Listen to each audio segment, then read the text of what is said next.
تم تو نبی کے عاشق ہو، تم تو نبی کے چاہنے والے ہو، تم تو نبی سے پیار کرنے والے ہو۔ ارے تم کیسے نبی کے چاہنے والے ہو؟ تم نبی کے لیے جان دینے کی بات کرتے ہو، تم پانچوں ٹائم نماز میں حاضر ہونے کے لیے تیار نہیں ہو۔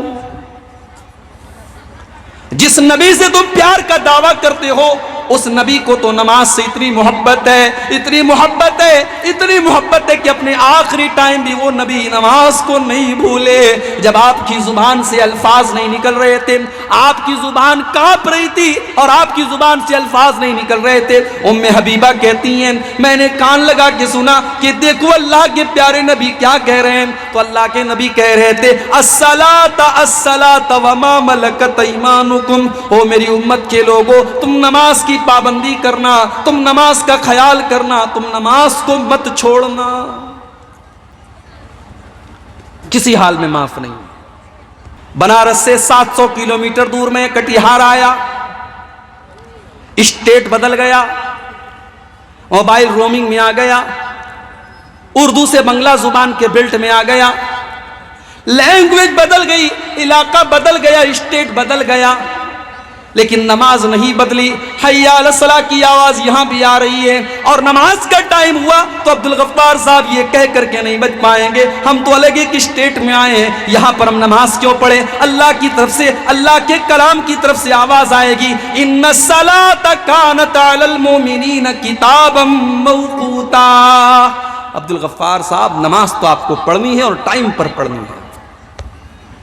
ٹھیک ہے آپ سفر میں ہیں، 4 رکعت والی نماز آپ 2 رکعت پڑھ لیجئے، ظہر کی نماز آپ 2 رکعت پڑھ لیجئے، عصر کی نماز آپ 2 رکعت پڑھ لیجئے، عشاء کی آپ 2 رکعت پڑھ لیجئے، اور فجر کی کتنی پڑھیں گے؟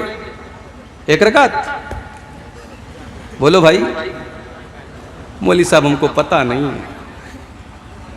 انڈیا پاکستان کے میچ میں وراٹ کوہلی نے کتنے رن بنائے یہ برابر پتہ ہے، نماز کے مسئلے نہیں معلوم۔ سفر میں آپ کو مغرب کی نماز کتنی پڑھنی ہے؟ 3 رکعت ہوتی ہے بھائی، اس میں تو 1.5 رکعت نہیں پڑھ سکتے، یہ پڑھیں گے 1.5 رکعت؟ مغرب کو 3 کی 3 ہی پڑھنی ہے، فجر کی 2 کی 2 ہی پڑھنی ہے۔ آج ہمارے نوجوان میرے بھائیوں نماز سے کتنے دور ہیں، یہ نماز کسی حال میں معاف نہیں ہے۔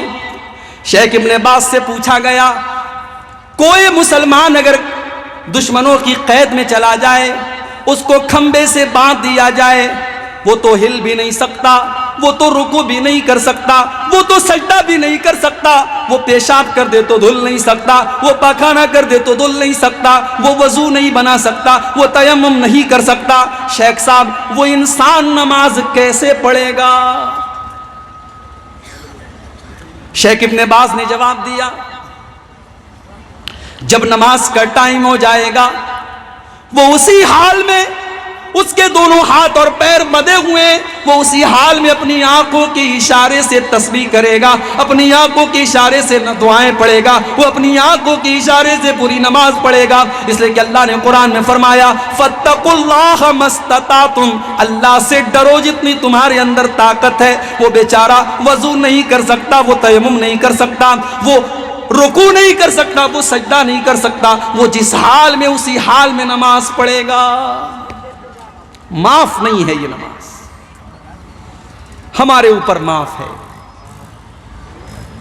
ہماری دکان ہے مارکیٹ میں، بغل میں مسجد ہے، اذان کی آواز آ رہی ہے، ہم دکان چھوڑ کر کے نماز پڑھنے کے لیے تیار نہیں۔ میرے پیارے ساتھیوں، اپنی دکان سے کہہ دو، اپنے کام سے کہہ دو کہ نماز کا ٹائم ہے، نماز سے مت کہو کہ میری دکان کا ٹائم ہے۔ رجال لا تلہیہم تجارت ولا بیع عن ذکر اللہ، اللہ کے نیک بندے، اللہ کے مومن بندے نماز کی وجہ سے، اپنے کام کی وجہ سے کبھی نماز کو نہیں چھوڑتے، وہ نماز کی وجہ سے اپنے کام کو چھوڑ دیتے ہیں۔ اللہ کے پیارے نبی کبھی بد دعا نہیں کرتے تھے، آپ نے دشمنوں کے لیے بھی بد دعا نہیں کی، مگر جب آپ کی زندگی میں ایک مرتبہ ایسا ہوا کہ آپ کی عصر کی نماز قضا ہو گئی، جنگ خندق کا موقع تھا، دشمنوں سے لڑائی چل رہی تھی، عصر کا ٹائم ہو گیا، لڑائی کنٹینیو ہے، لڑائی چل رہی ہے، مغرب کا ٹائم ہو گیا، سورج غروب ہو گیا اور اللہ کے پیارے نبی کی عصر کی نماز قضا ہو گئی۔ آپ نے بددعا دیتے ہوئے فرمایا ملأ اللہ بیوتہم وقبورہم نارا شغلونا عن الصلاة الوسطی، اللہ تعالیٰ ان کے گھروں کو جہنم کی آگ سے بھر دے، ان کی وجہ سے ہماری عصر کی نماز قضا ہو گئی۔ اتنی محبت تھی اللہ کے نبی کو نماز۔ سوموار کے دن آپ کا انتقال ہوا، آخری نماز آپ نے فجر کی دیکھی۔ فجر کی نماز کا ٹائم ہے، ابو بکر صدیق نماز پڑھا رہے ہیں، صحابہ پیچھے نماز پڑھ رہے ہیں۔ اللہ کے پیارے نبی کی طبیعت کچھ بہتر محسوس ہوئی، آپ کھڑے ہوئے، حجرہ عائشہ کا پردہ ہٹایا، سامنے صفیں لگی ہوئی ہیں، صحابہ نماز پڑھ رہے ہیں۔ نبی اکرم نے اپنے صحابہ کو نماز پڑھتے ہوئے دیکھا، آپ کے چہرے پر مسکراہٹ آ گئی، آپ ہنسنے لگے، مسکرانے لگے، آپ کے دل کو سکون پہنچا۔ میری امت میرے بعد بھی نماز پڑھے گی، میری امت کے لوگ میرے بعد بھی نماز کو قائم رکھیں گے، میرے مشن کو قائم رکھیں گے، میرے کام کو جاری رکھیں گے، نماز بند نہیں ہوگی۔ آپ کے چہرے پر مسکراہٹ پھیل گئی۔ صحابہ کرام نماز پڑھ رہے ہیں۔ اچھا، جس کو جس سے محبت ہوتی ہے نا، اس کی موجودگی کا احساس وہ کر لیتا ہے۔ صحابہ نے نماز کی حالت میں محسوس کر لیا کہ اللہ کے نبی اپنے حجرے کے دروازے تک آئے۔ صحابہ کہتے ہیں کہ ہمیں ڈر محسوس ہوا کہ کہیں ہماری نماز نہ خراب ہو جائے۔ ابو بکر صدیق کو بھی محسوس ہو گیا، وہ پیچھے ہٹنے لگے۔ اللہ کے پیارے نبی نے اشارہ کیا کہ نماز کو کنٹینیو رکھو، اور آپ نے دوبارہ پردہ گرا دیا۔ صحابہ کہتے ہیں یہ آخری دیدار تھا جو ہم نے اللہ کے پیارے نبی صلی اللہ علیہ وسلم کا کیا تھا۔ اتنی محبت تھی میرے بھائیوں نماز۔ ہمارا نوجوان نماز نہیں پڑھتا، نماز پڑھے گا کیسے؟ یہ دارو پیتا ہے، نماز کہاں سے پڑھے گا؟ یہ جوا کھیلتا ہے، نماز کہاں سے پڑھے گا؟ شراب کے اور جتنے نقصان ہیں وہ سب تو ایک طرف ہے، جو شرابی ہوگا وہ نمازی نہیں بن سکتا، اور جو نمازی بنے گا وہ شرابی نہیں بن سکتا۔ اسی لیے اللہ قرآن میں کہتا ہے انما یرید الشیطان ان یوقع بینکم العداوۃ والبغضاء فی الخمر والمیسر ویصدکم عن ذکر اللہ وعن الصلاۃ۔ میرے بندو، شیطان تو یہی چاہتا ہے تم شراب کے عادی بن جاؤ، تم جواری بن جاؤ۔ جب تم شرابی اور جواری بن جاؤ گے تو آپس میں تم لڑائی کرو گے اور نماز سے تم دور ہو جاؤ گے۔ ارے ہم تو محمد رسول اللہ کے امتی ہیں۔ یہ کام نتیش کمار کا نہیں تھا کہ شراب پر پابندی لگائیں، یہ کام تو مسلمان کا تھا۔ مسلمانوں کے گاؤں میں بڑے بڑے بورڈ لگے ہونے چاہیے تھے کہ یہ ہمارا گاؤں ہے، یہاں شراب کا اڈا نہیں کھلے گا۔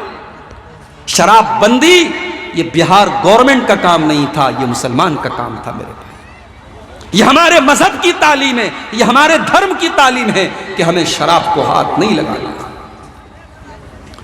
عثمان غنی کہتے تھے اجتنبوا الخمر، او لوگوں شراب سے بچو، فَإِنَّهَا أُمُّ الْخَبَائِثِ، اس لیے کہ شراب بہت ساری برائیوں کی جڑ ہے، بہت ساری برائیوں کی جڑ ہے۔ عثمان غنی بیان کرتے ہیں پہلے کے دور میں ایک آدمی تھا، بہت اللہ والا تھا، بہت نیک تھا، بہت متقی تھا، بہت پرہیزگار تھا۔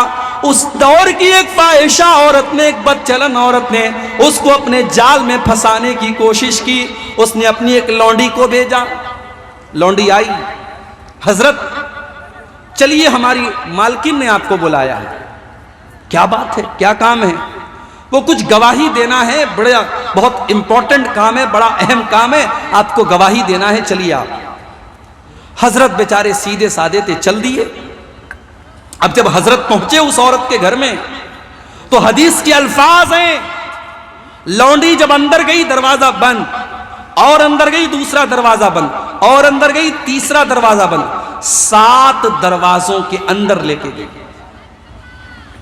لاسٹ میں کمرہ تھا، کمرے میں وہی بدچلن عورت تھی، خوبصورت عورت تھی، اور ایک چھوٹا سا بچہ تھا جس کے بغل میں، جس کے بازو میں چاقو رکھا ہوا تھا، اور ایک شراب کا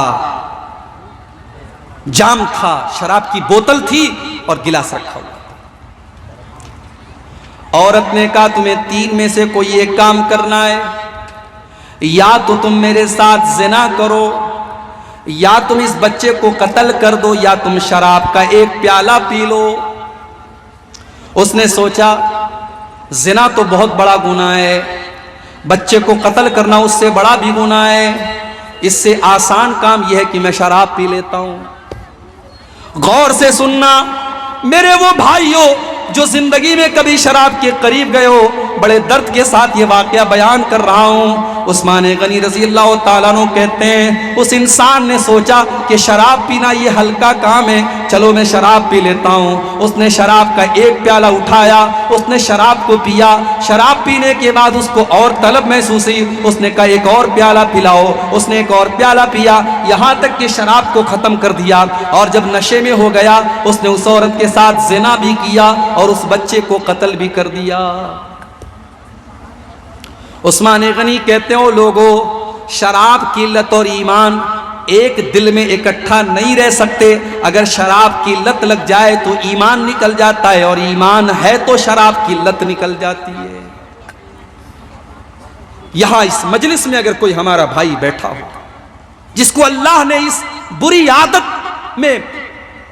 عادت میں وہ مبتلا ہو گیا ہو، تو میں اللہ سے دل کے ساتھ، اور تہجد کا یہ ٹائم ہے، رات کا ٹائم ہے، میں دعا کرتا ہوں اللہ اس کو اس گندی عادت سے بچا لے. میرے بھائیوں، یہ وہ عادت ہے جس کو اللہ کے پیارے نبی نے فرمایا ام الخبائث، تمام برائیوں کی جڑ ہے، تمام گندگیوں کی ماں ہے.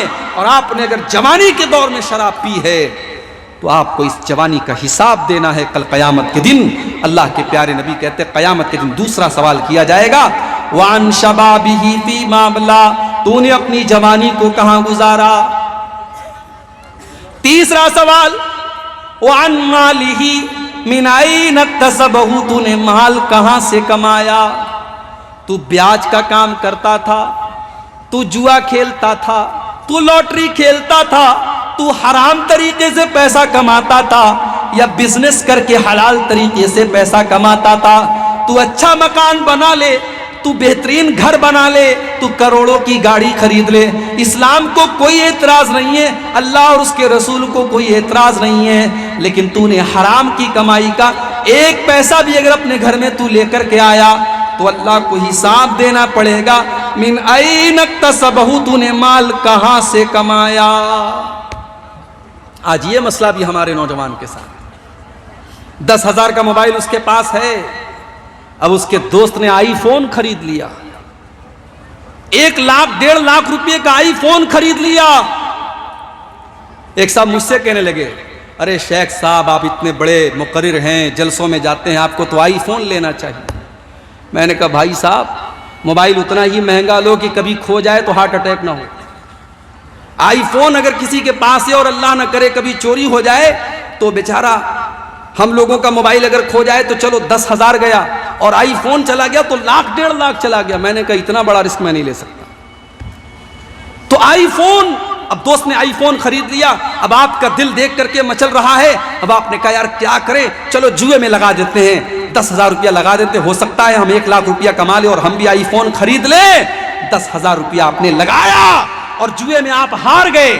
آپ کو اور اچھا، جوا ایک ایسی چیز ہے، آپ نے 10,000 لگایا اور ہار گئے تو یہاں پر معاملہ رکے گا نہیں، آپ 10,000 اور لائیں گے، گھر کے سامان بیچ کر لائیں گے، بیوی کا زیور بیچ کر کے لائیں گے، گھر کی ضروری چیزیں بیچ کر کے.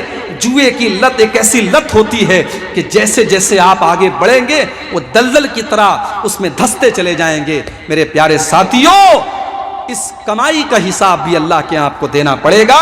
وَعَنْ مَالِهِ مِنْ أَيْنَ اكْتَسَبَهُ، مال آپ نے کہاں سے کمایا. اور چوتھا سوال، وَفِي مَا أَنفَقَهُ، مال آپ نے کہاں خرچ کیا.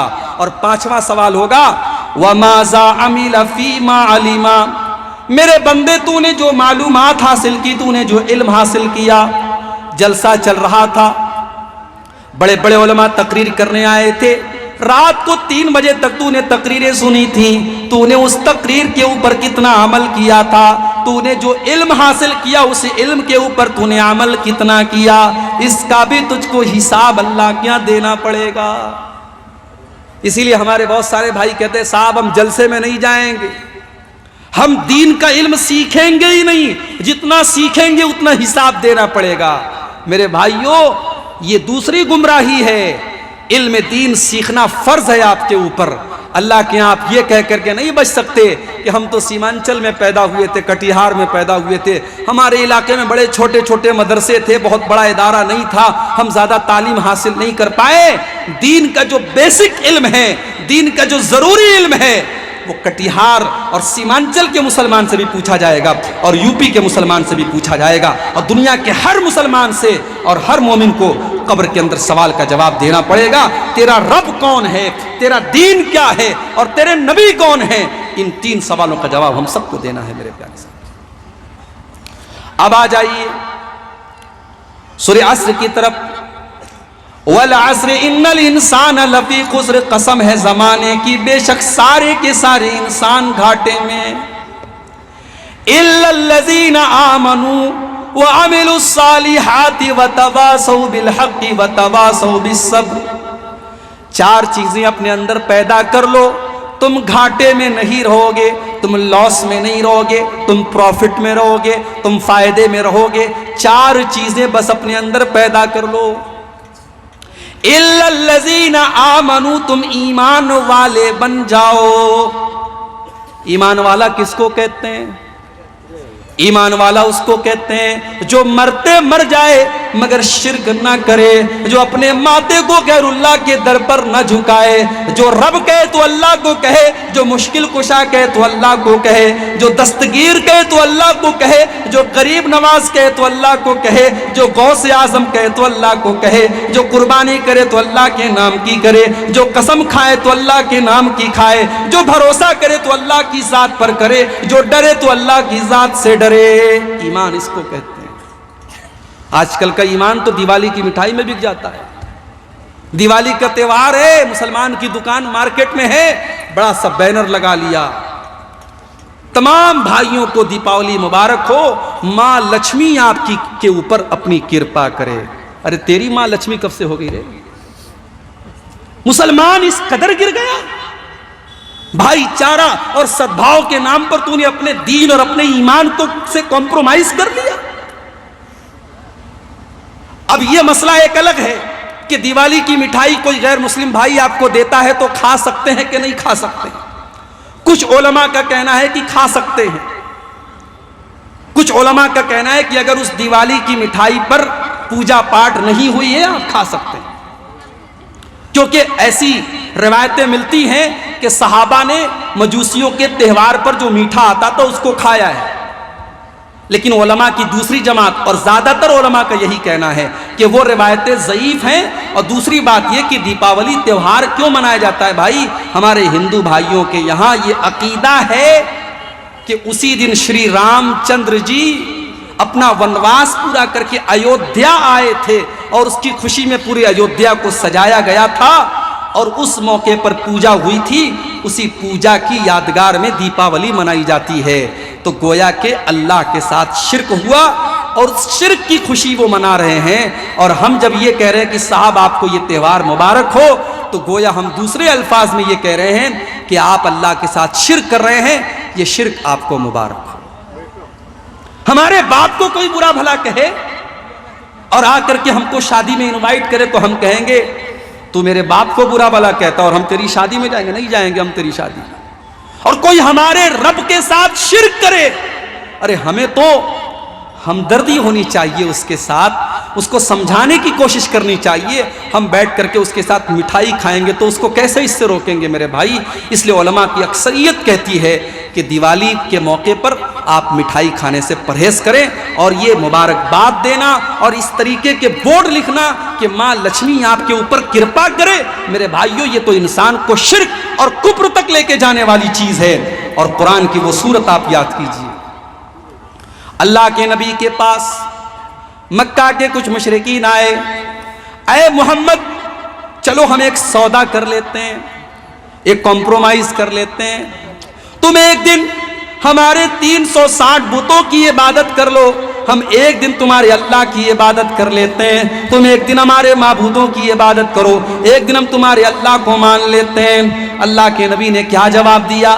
آپ نے جواب دیا قُلْ يَا أَيُّهَا الْكَافِرُونَ لَا أَعْبُدُ مَا تَعْبُدُونَ وَلَا أَنْتُمْ عَابِدُونَ مَا أَعْبُدُ وَلَا أَنَا عَابِدٌ مَا عَبَدتُّمْ وَلَا أَنْتُمْ عَابِدُونَ مَا أَعْبُدُ لَكُمْ دِينُكُمْ وَلِيَ دِينِ۔ اے نبی آپ کہہ دیجئے، اے کافرو، اے اللہ کو نہ ماننے والو، جس کی تم عبادت کرتے ہو اس کی میں نہیں کر سکتا، اور جس کی میں کرتا ہوں اس کی تم نہیں کر سکتے۔ نہ تو تم جس کی تم پوجا کرتے ہو نہ تو میں اس کی عبادت کر سکتا ہوں، اور نہ جس کی میں عبادت کرتا ہوں نہ تم اس کی عبادت کر سکتے ہو۔ لکم دینکم ولی دین، تم اپنے دین پر چلو، ہم اپنے دین پر چلیں گے، ہمارے تمہارے بیچ میں اس پر کوئی سمجھوتا نہیں ہو سکتا۔ ایمان اس کو کہتے ہیں میرے بھائی، ایمان سے کوئی کمپرومائز نہیں کرنا ہے۔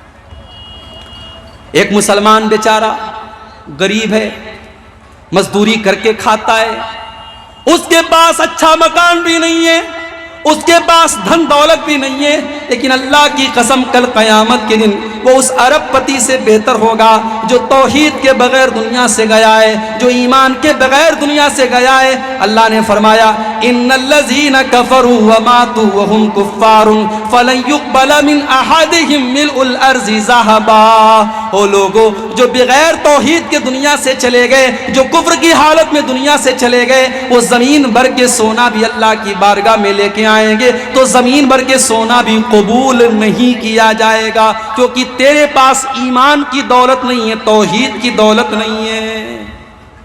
الا الذین آمنوا، وہ لوگ بچ جائیں گے جو ایمان والے، اور یہ ایمان کی دولت اتنی بڑی دولت ہے کہ مرتے دم تک اس دولت کو سنبھال کے رکھنا ہے۔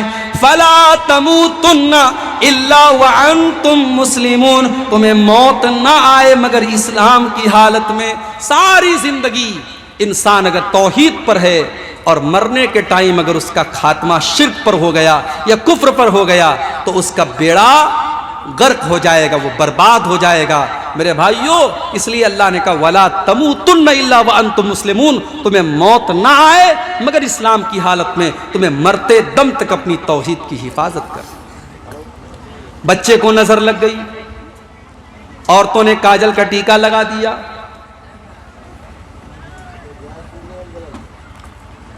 اب یہ بیچ میں ایک سوال آ گیا ہے عقیقہ کتنے دنوں سے کتنے دنوں تک میں دے سکتے ہیں؟ پہلی بات تو یہ کہ عقیقہ دیا نہیں جاتا، عقیقہ کیا جاتا ہے۔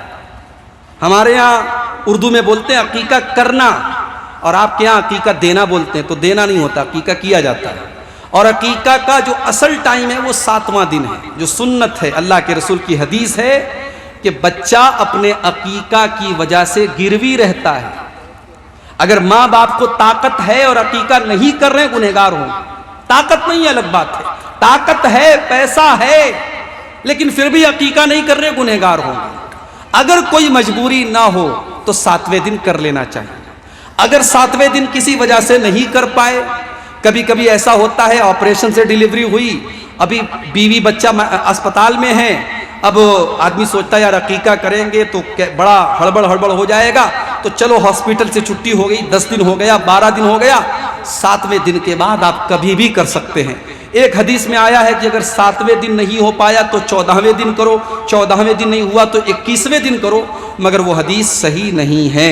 اگر 7ویں دن آپ نہیں کر پائے تو اس کے بعد کبھی بھی کر سکتے ہیں، کوئی مسئلے کی بات نہیں ہے، لیکن سب سے افضل یہ ہے، سب سے بہتر یہ ہے کہ 7ویں دن کیا جائے۔ اور جب آپ عقیقہ کریں گے تو اسی دن بچے کا بال بھی منڈن کروا دیجئے، بچے کا بال مڈوا دیجئے، اور بچے کے بال کے وزن کے برابر، ظاہر ہے بچے کا بال کتنا ہوگا، 1-1.5 کلو ہوگا زیادہ ہے کہ نہیں، تو اس بچے کے بال کے برابر چاندی آپ کو صدقہ کرنا ہے، جو بھی ہے اس کا 10 گرام 20 گرام 50 گرام جو بھی وزن ہو، اس بال کے وزن کے برابر آپ کو چاندی اللہ کی راہ میں صدقہ کرنا ہے۔ یہ بھی سنت ہے اللہ کے رسول۔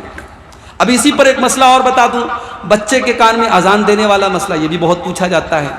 بچے کے کان میں اذان دینے کے بارے میں کوئی صحیح حدیث تو نہیں ہے، جو حدیث ہے وہ ضعیف ہے، کوئی صحیح حدیث نہیں ہے، لیکن اگر کوئی بچے کے کان میں اذان دیتا ہے اور یہ سوچ کر کے دیتا ہے کہ مسلمان کے گھر میں بچہ پیدا ہوا ہے، اور پہلی آواز ہم یہ چاہتے ہیں کہ بچے کے کان میں اللہ کی توحید کی پڑے، اس کے رسول کی رسالت کی پڑے، اور اس انٹینشن کے ساتھ، اس نیت کے ساتھ اگر بچے کے کان میں کوئی اذان دیتا ہے تو کوئی حرج کی بات نہیں ہے، دے سکتا ہے، دینا چاہیے۔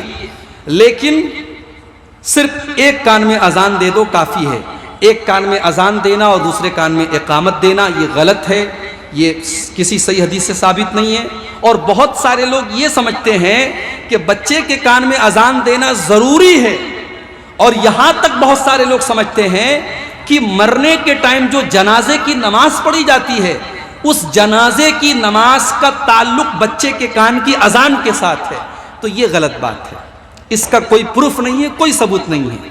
جنازے کی نماز کا مسئلہ الگ ہے اور بچے کے کان میں اذان کا مسئلہ الگ ہے۔ تو بات میں کچھ اور کر رہا تھا، یہ بیچ میں سوال آ گیا۔ میں یہ کہہ رہا تھا کہ ایمان اتنی قیمتی چیز ہے کہ مرتے دم تک آپ کو اپنے ایمان کی حفاظت کرنی ہے۔ وَلَا تَمُوتُنَّ إِلَّا وَأَنْتُمْ مُسْلِمُونَ، تمہیں موت نہ آئے مگر اسلام کی حالت۔ اللہ کے نبی کے چچا ابو طالب اللہ کے نبی سے بہت پیار کرتے تھے، بہت محبت کرتے تھے، مشکل وقت میں ساتھ دیتے تھے۔ ابو طالب کے انتقال کا ٹائم آیا، بخاری کے الفاظ ہیں، اللہ کے پیارے نبی اپنے چچا کے پاس پہنچے، وہاں پہ دو گرو گھنٹال بھی بیٹھے تھے، ابو لہب بھی بیٹھا تھا، ابو جہل بھی بیٹھا تھا، اور عبداللہ بن ابی امیہ بھی بیٹھا تھا، دو کافر اور مشرک بھی بیٹھے تھے۔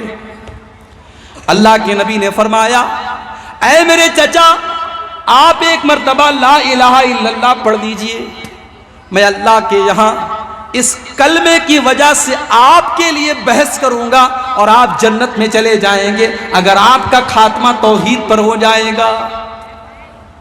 اللہ کے نبی تو یہ کہہ رہے تھے، اور وہ جو دونوں گرو گھنٹال بیٹھے تھے وہ کیا کہہ رہے تھے؟ وہ کہہ رہے تھے، یا ابا طالب اترغب عن ملت عبد المطلب، اے ابو طالب کیا تم اپنے باپ دادا کے طریقے کو چھوڑ دو گے؟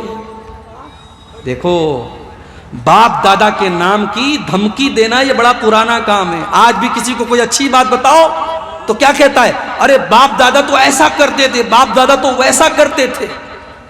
باپ دادا کوئی دلیل نہیں ہے شریعت میں۔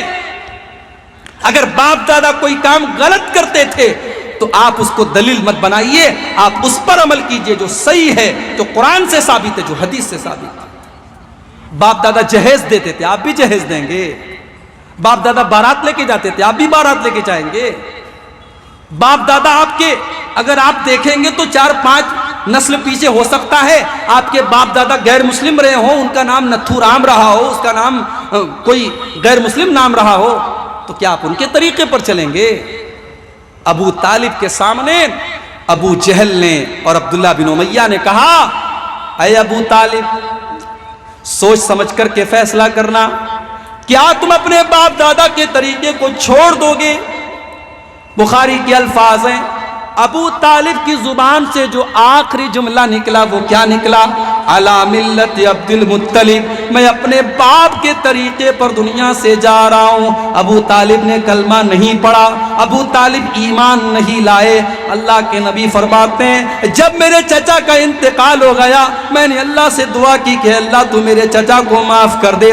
اللہ نے فرمایا، اے میرے نبی، ہم تیرے چچا کو معاف نہیں کر سکتے کیونکہ وہ ایمان کے اوپر دنیا سے نہیں گئے۔ کتنی بڑی بات ہے، اللہ نے ہم سب کو ایمان والا بنایا ہے۔ ارے پھٹیچر ہیں، پھٹے حال ہیں، غریب ہیں، کمزور ہیں، کچھ نہیں ہمارے پاس، اگر ایمان ہے تو ہم سے بڑا کوئی دولت والا نہیں ہے۔ اپنے ایمان کی حفاظت کرو میرے بھائی، یہ ایمان اتنی بڑی چیز ہے۔ صحیح مسلم کے الفاظ ہیں، اللہ کے نبی اپنی ماں کی قبر پر جاتے ہیں، صحابہ بھی آپ کے ساتھ میں۔ ماں کی قبر پہ جانے کے بعد جب آپ اپنی ماں کی قبر پہ جاتے ہیں، 6 سال کی عمر میں آپ نے ماں کو کھو دیا تھا۔ ماں کا پیار آپ کو یاد آتا ہے، ماں کی ممتا آپ کو یاد آتی ہے۔ آپ تو پیدا ہوئے تھے، باپ کا سایہ بھی نہیں تھا، اور 6 سال کی عمر میں اللہ نے آپ کی ماں کو بھی اٹھا لیا تھا. آپ تو یتیم تھے اور یتیم کا درد آپ سے بہتر کون سمجھ سکتا تھا. آپ اپنی ماں کی قبر پہ جب گئے, ماں کو یاد کیا, بچپن کا زمانہ یاد آیا, ماں کی ممتا یاد آئی, ماں کا پیار یاد آیا, آپ کا دل بھر آیا, آپ کی آنکھوں سے آنسو بہنے لگے, آپ رونے لگے, اور آپ کے صحابہ بھی آپ کو روتا ہوا دیکھ کر کے رونے لگے.